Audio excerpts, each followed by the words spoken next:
Hello दोस्तों, welcome to my channel. इस video में पाइथन ट्यूटोरियल के बारे में डिस्कस होता है। आइए स्टार्ट करते हैं। Python is a general purpose dynamic and high level integrated programming language है। डायनेमिक मतलब जो वेरिएबल में वैल्यू होता है वो डायनेमिकली चेंज होता है। जैसा वैल्यू रहेगा उसी के अनुसार मेमोरी में स्पेस लेता है। Next Python support the object programming language. और इस प्रोग्राम को जिसने डेवलप किया था उनका नाम था गाइडो वान रोज़िमी। इन 1991 में इन्होंने इस पाइथन को प्रोग्रामिंग लैंग्वेज को डेवलप किए थे। ये आइडिया कहाँ से लिया गया तो ABC प्रोग्रामिंग लैंग्वेज से लिया गया था। इसी से इंस्पायर होकर इन्होंने इस प्रोग्रामिंग लैंग्वेज को बनाए थे जिसका नाम था पाइथन। अब आते हैं, देखते हैं कि वाई लर्न पाइथन में, यानी पाइथन को क्यों लर्न करना चाहिए, क्या ज़रूरत था पाइथन को पढ़ने का। तो फर्स्ट प्रोग्राम पॉइंट है कि easy to use and learn. इसको पढ़ना और लिखने में या समझने में आसान होता है। नेक्स्ट एक्सप्रेसिव लैंग्वेज होता है दूसरा। अब देखते हैं कि वाई लर्न पाइथन, यानी पहला जो है इजी टू, यानी प्रोग्रामिंग रेस्पेक्ट में मैं बात करूँ तो एक वर्ड को, यानी हेलो वर्ड को प्रिंट करने के लिए प्रोग्रामिंग सी में इतना कोड 4-5 लाइन का कोड लिखना पड़ता था। वही जावा की बात करूँ तो जावा में भी उससे अधिक कोड लिखना पड़ता था एक सिंपल सा हेलो वर्ड को प्रिंट करने के लिए। PHP की बात करूँ तो PHP में थोड़ा कोड कम हो गया। और पाइथन की बात करूँ तो केवल एक लाइन में ही हमारा वो काम हो जाएगा। जो हम हेलो वर्ड को यूज करने के लिए, प्रिंट करने के लिए में कई सारे मल्टीपल लाइन लिखते थे, वहाँ पर एक ही लैंग्वेज था। नेक्स्ट एक्सप्रेसिव लैंग्वेज में के अंदर क्या होता है कि हमारे एबिलिटी को कम्युनिकेट किया जाता था हमारे थॉट को या फीलिंग से।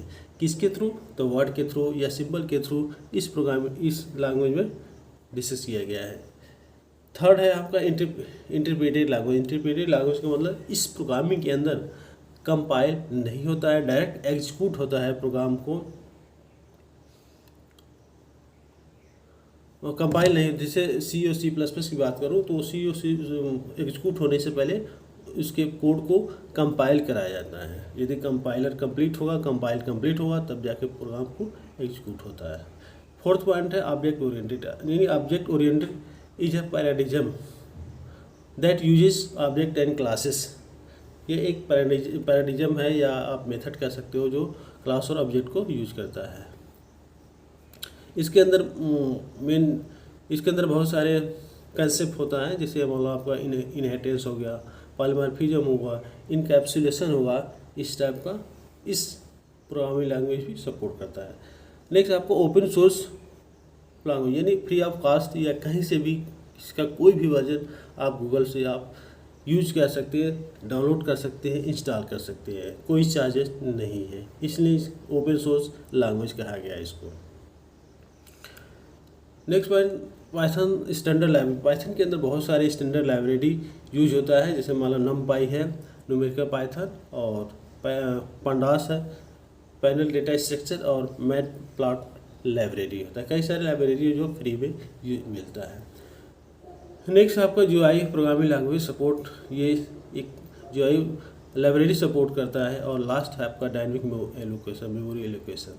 अब आते हैं, देखते हैं कि इसको कैसे इंस्टॉल किया जाए, कैसे डाउनलोड किया जाए और कैसे इंस्टॉल किया जाएगा उस प्रोग्राम को एग्जीक्यूट करने के लिए। तो सबसे पहले हम डाउनलोड करते हैं पाइथन 3, python.org पर यह मिल जाएगा पाइथन।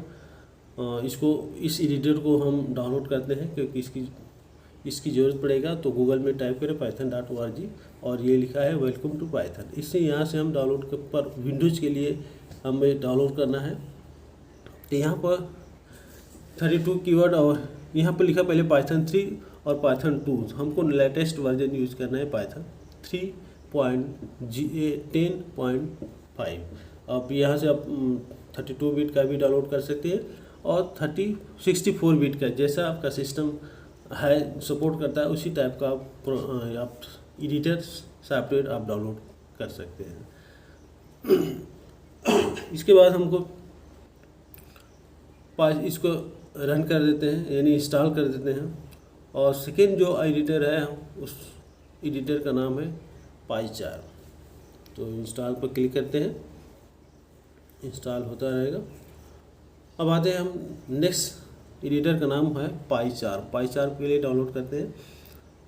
और ये भी गूगल में फ्री ऑफ कास्ट मिल जाएगा। इसमें कम्युनिटी वाला डाउनलोड करते हैं, प्रोफेशनल नहीं चाहिए, इसी को डाउनलोड करते हैं, डाउनलोड होता रहेगा। फिर नेक्स्ट जो लास्ट है उसको एनोकेंडा डाउनलोड करते हैं, जिसमें प्रोग्रामिंग को राइट किया जाता है। यहाँ से हम डाउनलोड करते हैं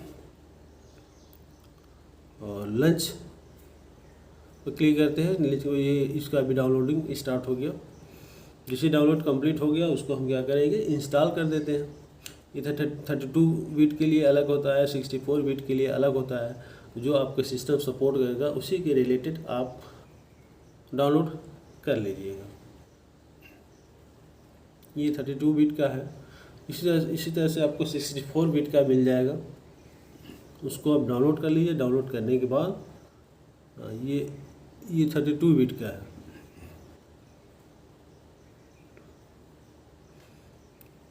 डाउनलोडिंग स्टार्ट हो गया है।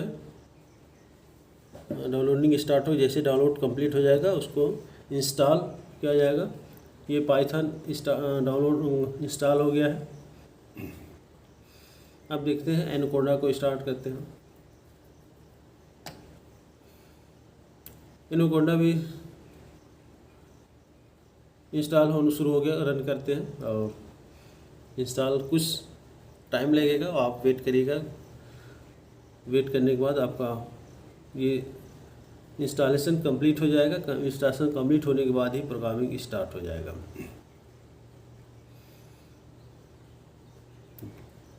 तो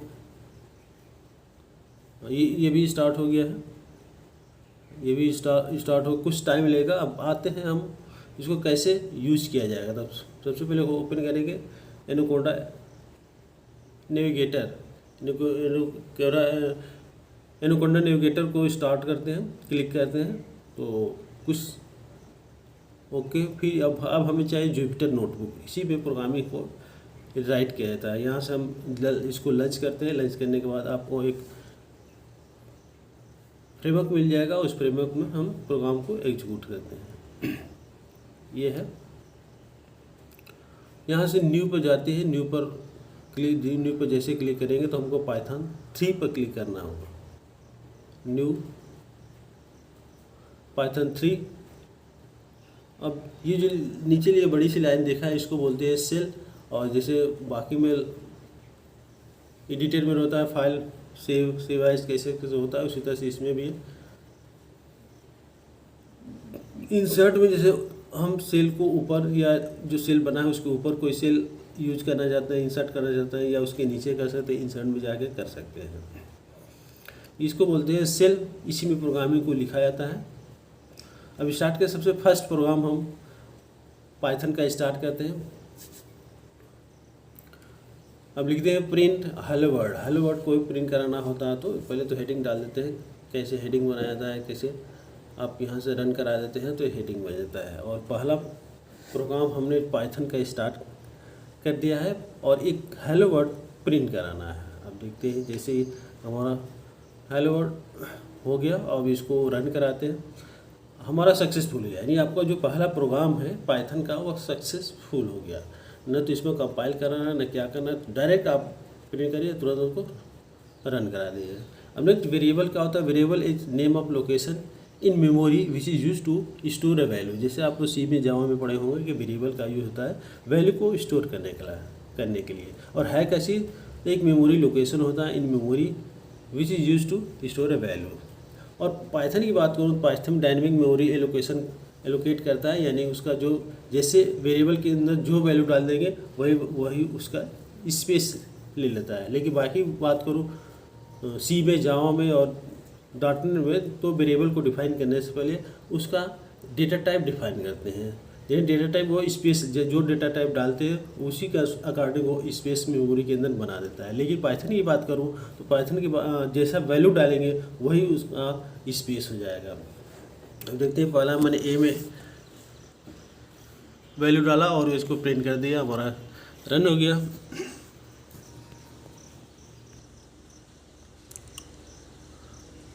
नेक्स्ट जो स्ट्रिंग का वैल्यू दे दिया वो स्ट्रिंग को प्रिंट करा दिया। अब आते हैं इस नेम को प्रिंट करा दे तो स्ट्रिंग का जो वैल्यू में डाल दिया था, नेम डाला था, नेम में रोहित डाला था, स्ट्रिंग ले लिया था। अब जो दूसरा वेरिएबल ले रहे हैं उसके अंदर हम फ्लोटिंग पॉइंट का वैल्यू डालते हैं और उसको एक्स को मैं एग्जीक्यूट कराते हैं यानी रन कराते हैं तो इसका भी वैल्यू आ गया। यानी इसका जो डेटा टाइप होता है वो डिफाइंड फिक्स नहीं था, जैसा वैल्यू होता है वही उसका डेटा टाइप हो जाता है।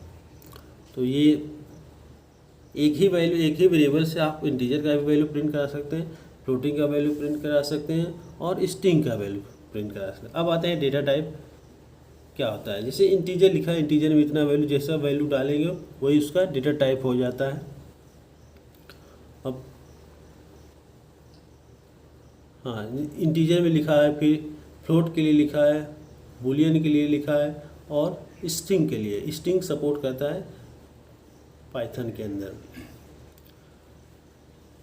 अब एक वेरिएबल लेते हैं, अब इसका टाइप डिफाइन करते हैं कि जो वेरिएबल लिए थे अभी तो उसका टाइप क्या है। जैसे ए में इंटीजर वैल्यू डाला था तो इंटीजर को बताया था, जो वैल्यू रहेगा वही उसका डेटा टाइप को डिफाइन करता है, जैसा वैल्यू रहेगा वही उसका डेटा टाइप। जैसे मैं नेम को लेता हूँ, नेम जैसे रन कराते हैं तो स्ट्रिंग बताए, str यानी यह जो वैल्यू है स्ट्रिंग टाइप का है। और फ्लोटिंग पॉइंट के लिए मैं लिया था एक्स को देखते हैं, इसका टाइप चेक करते हैं तो ये फ्लोट बताएगा।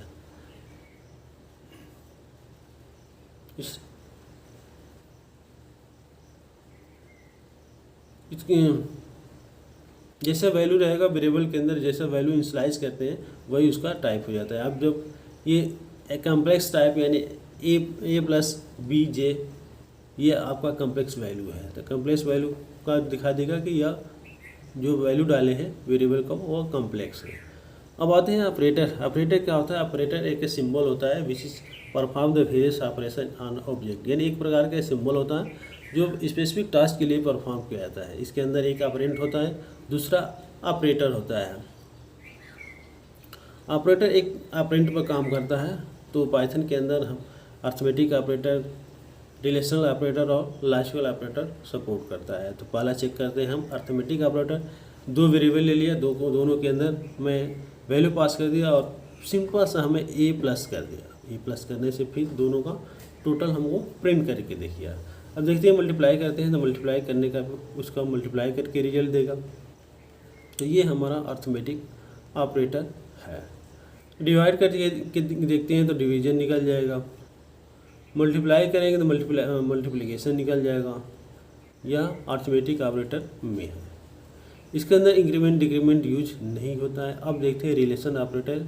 रिलेशनल ऑपरेटर में क्या होता है कि दो वेरिएबल की वैल्यू को कंपेयर करने के लिए यूज किया जाता है। जैसे अभी वैल्यू दिया था ए और बी का वैल्यू, उसी वैल्यू को हम कंपेयर करके देखते हैं कि ए ग्रेटर देन बी, यानी ए बी से बड़ा होगा तो ट्रू होगा, नहीं तो फॉल्स होगा। यहाँ फॉल्स कर दिया क्योंकि ए का वैल्यू बी से छोटा है।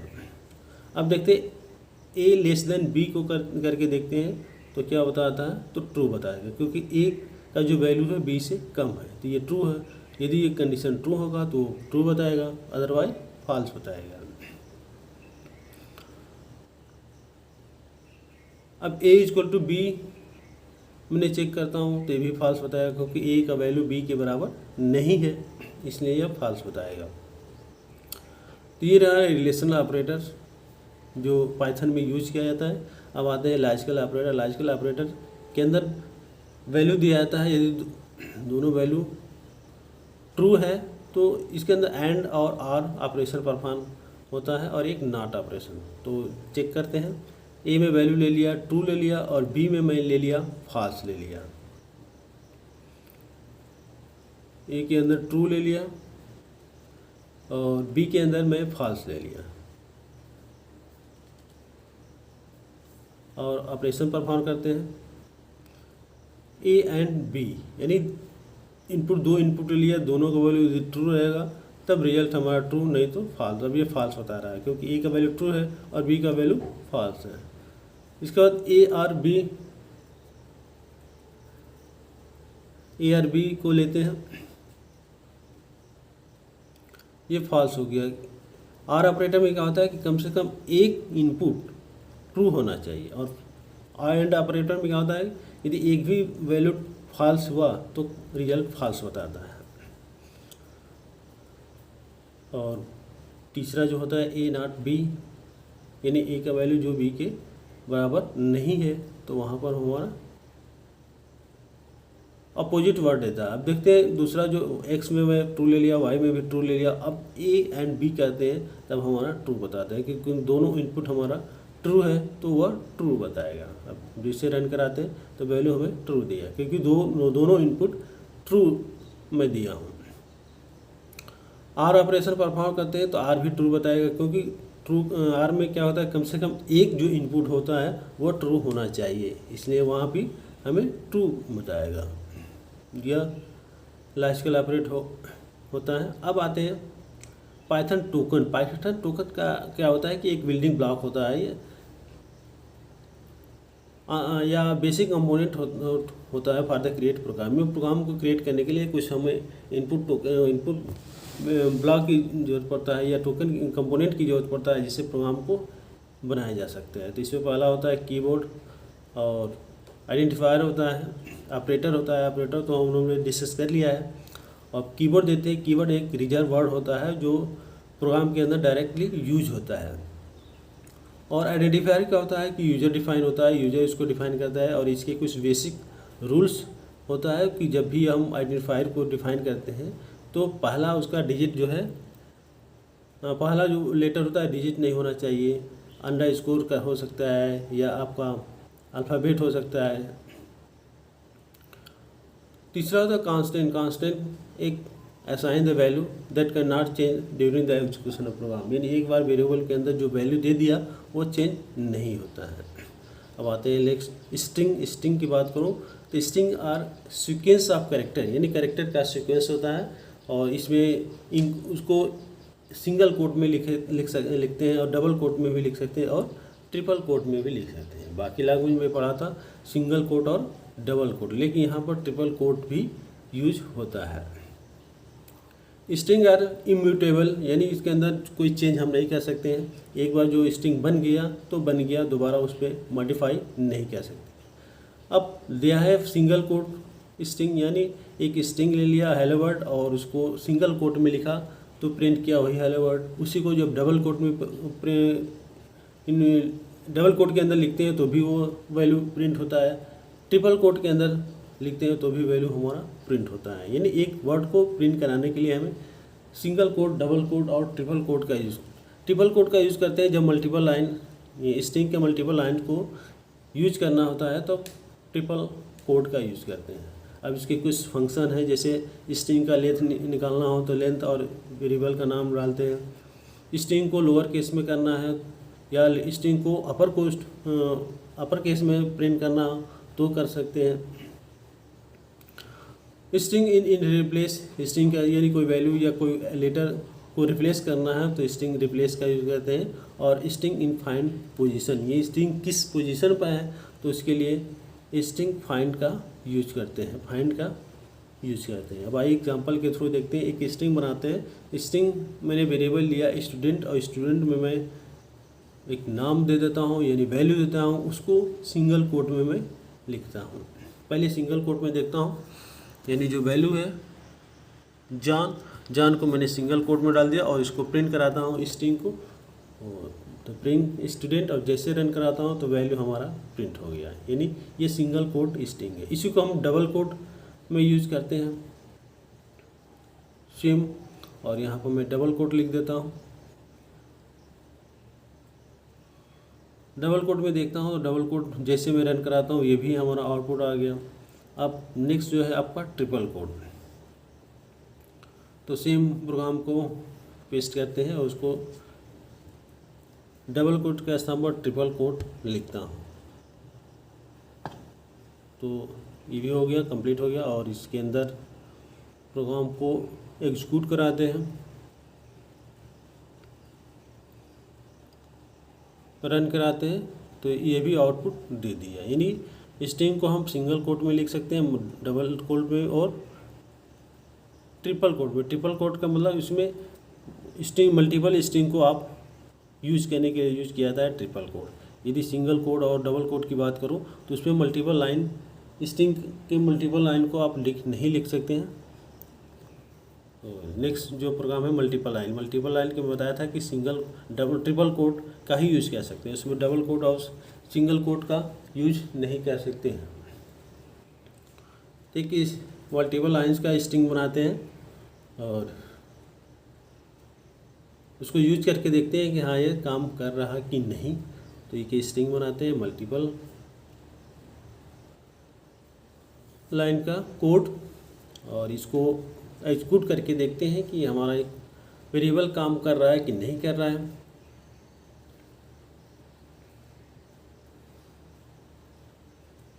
कंप्लीट हो गया है लाइन और इसको एग्जीक्यूट कराते हैं।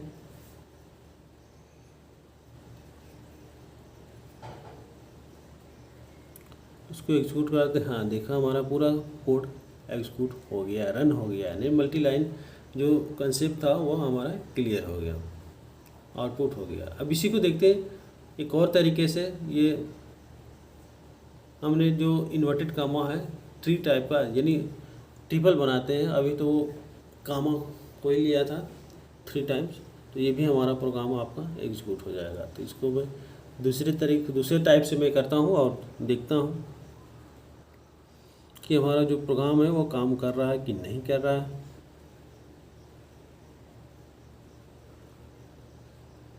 पेस्ट किया और इसको मैं एग्जीक्यूट कराता हूँ।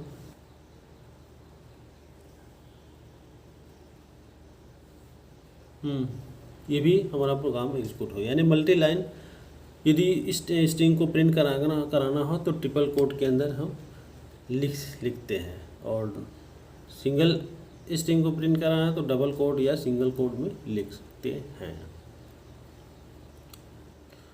अब आते हैं स्ट्रिंग के कुछ फंक्शन हैं, उसका जो कैसे एक्सेस किया जाएगा उसके बारे में डिस्कस करते हैं। तो ये भी मल्टी लाइन का है और इसको भी एग्जीक्यूट करते हैं। अब देखते हैं इरर कहीं बता रहा है, यानी कहने का मतलब जब कोई मल्टी लाइन यदि डबल कोड के अंदर लिखते हैं तो वो काम नहीं करेगा, क्योंकि डबल लाइन में केवल सिंगल वर्ड को प्रिंट करने के लिए काम होता है, मल्टी लाइन को यूज़ नहीं कर सकते। ये तो मैंने चेक किया कि इरर बता दिया, तो वही कहने का मतलब कि डबल कोड हो या सिंगल कोड के अंदर मल्टीपल लाइन यूज नहीं कर सकते हैं। अब देखते हैं access of character in string के अंदर कैरेक्टर को कैसे एक्सेस करते हैं।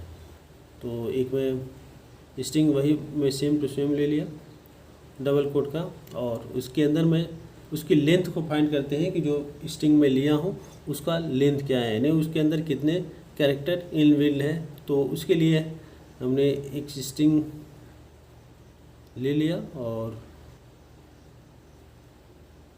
हाँ, उसको चेक करते हैं।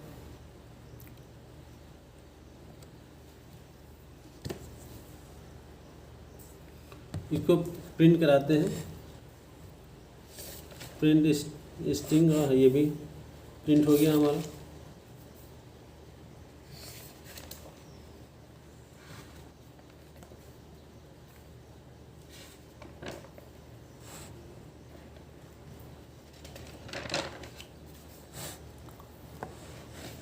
अब इसी स्ट्रिंग का जो है लेंथ फाइंड करना है या उसमें से केवल एक एलिमेंट को फाइंड करना है, तो उसके लिए हम इस कोड का यूज करते हैं। स्ट्रिंग के फर्स्ट कैरेक्टर को यदि प्रिंट कराना हो तो हम स्ट्रिंग के जहाँ प्रिंट कराते हैं वहाँ str लिखेंगे और उसके अंदर ब्रैकेट के अंदर 0 डाल देते हैं। जो जहाँ प्रिंट लिखा हूँ वो ब्रैकेट के अंदर 0 प्रेस करते हैं। 0 का मतलब वो पहला कैरेक्टर को पहले वो यूज करेगा, पहले लेटर को दिखाएगा, केवल प्रिंट करेगा। जो स्ट्रिंग दिया गया उसमें केवल पहले लेटर को प्रिंट कराना हो तो हम 0 टाइप करते हैं, यदि लास्ट लेटर को प्रिंट कराना हो तो वहाँ पर हम -1 लिखते हैं। ये स्ट्रिंग को एक्सेस करने के लिए यूज किया जाता है।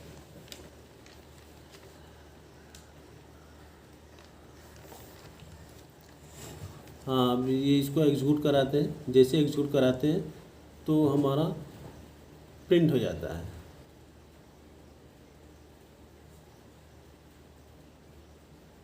अब लास्ट की वैल्यू को यदि प्रिंट कराना हो तो उसके लिए हम -1 यूज करते हैं, और फर्स्ट यूज कराना हो तो 0, यानी जो इंडेक्सेस होता है वो एरे को सपोर्ट करता है, यानी 0 से स्टार्ट होता है। तो पहला जो लेटर यदि प्रिंट कराना हो तो ब्रैकेट के अंदर 0 डालते हैं। अब देखिए जैसे मैंने किया, अब ये लास्ट की वैल्यू को प्रिंट किया और वो फर्स्ट की वैल्यू को प्रिंट किया, जे, और यहाँ पर n को प्रिंट किया है। ये प्रिंट कर दिया, n के वैल्यू को प्रिंट कर दिया है। यानी लास्ट और फर्स्ट को यदि प्रिंट कराना हो तो इंडेक्सिंग हम 0 और -1 लगाते हैं।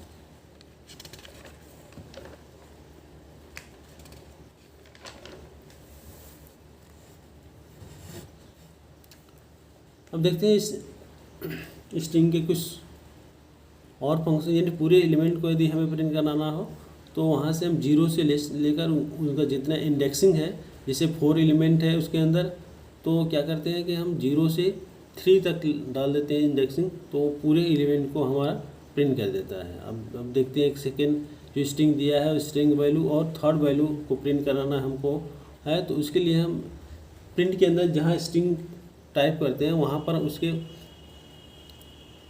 इंडेक्स का नंबर डालते हैं, इंडेक्सिंग का जो वैल्यू होता है उसी को डाल देते हैं। तो जो इंडेक्सिंग का वैल्यू डालते हैं वही हमें प्रिंट कराता है, यानी शो करा देता है, वही हमें रिजल्ट दे देता है। हमके सेकेंड नंबर और फोर्थ नंबर की जो वैल्यू होता है उसको प्रिंट कराने के लिए हमें टाइप करते हैं, यानी -1, यानी 1 से लेकर थर्ड तक, यानी जो 1 नंबर इंडेक्सिंग है और थर्ड नंबर तक प्रिंट कराना हो तो उसकी वैल्यू को प्रिंट करा जाएगा। क्योंकि जो वैल्यू लिया हूँ वो 4 लेटर का है, इसलिए 1 से सेकेंड तक, यानी 1 नंबर इंडेक्सिंग से थर्ड नंबर तक इंडेक्सिंग को प्रिंट करा दिया, यानी HO प्रिंट हो गया। अब स्ट्रिंग के कुछ फंक्शन के बारे में देखते हैं कि फंक्शन क्या क्या होता है। फंक्शन वाला जो फंक्शन होता है कि स्ट्रिंग को लेंथ कैसे फाइंड करते हैं, यानी उसके अंदर जो वैल्यू है, लेटर है, उसको फाइंड करने के लिए हमें स्ट्रिंग लेंथ का यूज करते हैं। तो लेंथ और ब्रैकेट पैरेंथेसिस में हम स्ट्रिंग के वेरिएबल को डाल देते हैं, तो उसकी लेटर को बताता है कि जो स्ट्रिंग में लिया हूँ उसके अंदर इतना वैल्यू है। सेकेंड, यदि स्ट्रिंग का जो वैल्यू दिया गया है उसको लोअर केस में ही प्रिंट कराना चाहते हैं या अपर केस में ही प्रिंट कराना चाहते हैं, तो उसके लिए हम टाइप करते हैं स्ट्रिंग का वेरिएबल और डॉट लोअर और एक ब्रैकेट लगा देते हैं। तो जो वैल्यू दिया जाता है उसको लोअर में कन्वर्ट कर देता है। यदि वही चीज़ वेरिएबल डॉट अपर कर देते हैं तो जो वैल्यू देते हैं उसको अपर केस में कन्वर्ट कर देता है, वही हमको प्रिंट कर देता है। यदि रिफ्रेश करना है, कोई वैल्यू जो दिया गया है उस वैल्यू को रिफ्रेश करना है कि इसके स्थान पर ये करना है, तो रिफ्रेश करके हमको बताइए, अपर केस की वैल्यू को प्रिंट करके दिखा दिया।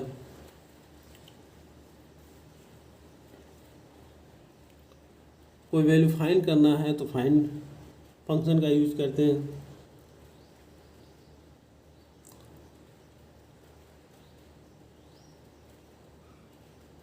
यदि काउंट करना है तो काउंट फंक्शन का भी यूज करते हैं। ऐसे करके हम जो भी स्ट्रिंग के फंक्शन है उस फंक्शन को हम यूज कर सकते हैं।